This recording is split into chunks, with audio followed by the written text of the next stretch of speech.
I can still hear that sentence with absolute clarity, as if it occupies a specific place in my mind. It's a scar, deep within.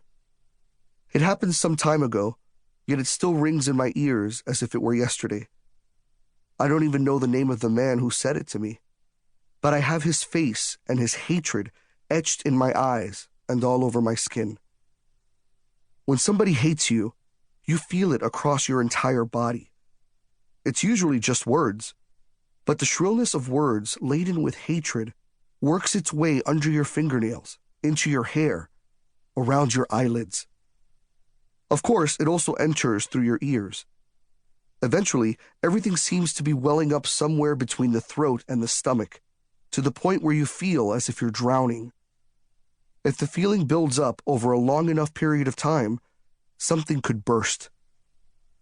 The man who said, "Get out of my country," was a Trump supporter.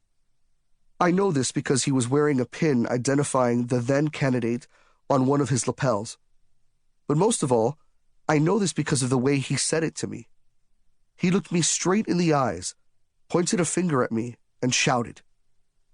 Time and again, I've gone back to watch video of the incident, which took place in August 2015, and I still don't know how I was able to remain calm. I remember the tone of his voice caught me by surprise. Trump, with the brutal and cowardly help of a bodyguard, had just ejected me from a press conference in Dubuque, Iowa.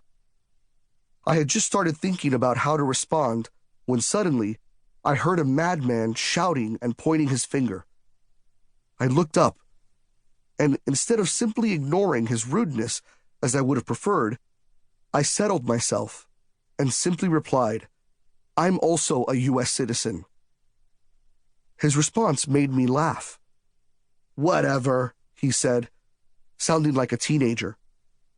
A police officer who overheard the exchange outside the press conference stepped between us, and that was where it ended. But the hatred stuck. Hatred is contagious, and Trump is infectious. I am convinced that if Trump had treated me differently, his supporter would not have spoken to me as he had. But Trump had just thrown me out of a press conference, and that, somehow, had given this man permission to direct his hatred toward me. In over 3 decades as a journalist, such a thing has happened to me only once before. It was 1991, during the first Ibero-American Summit in Guadalajara, Mexico. One of Fidel Castro's bodyguards shoved me and threw me aside as I was questioning the Cuban dictator about the lack of basic freedoms on the island. Trump also used the bodyguard to prevent me from asking a question. He and Fidel used the same tactics of physical force, via their bodyguards, to handle an uncomfortable encounter with the press. My problems with Trump began in New York on June 16, 2015, the day he launched his presidential campaign.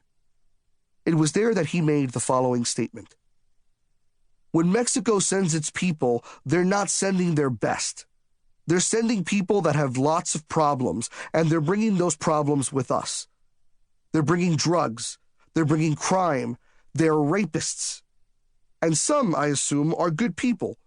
It's coming from more than Mexico. It's coming from all over South and Latin America." These are racist comments. Period. He lumped all Mexican and Latin American immigrants in the same bag. He made a sweeping generalization. He lacked the intellectual honesty to say that only some immigrants commit crimes, not the majority of them.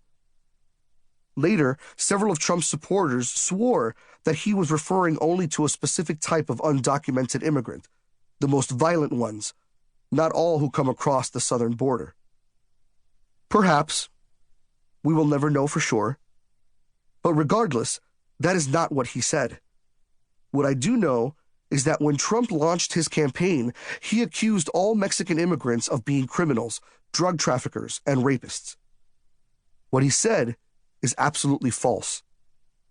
All the studies I have read, especially the one conducted by the American Immigration Council, have come to the same conclusion, namely, that immigrants are less likely to commit serious crimes or be behind bars than the native-born, and high rates of immigration are associated with lower rates of violent crime and property crime. Trump started his path to the White House with a massive lie.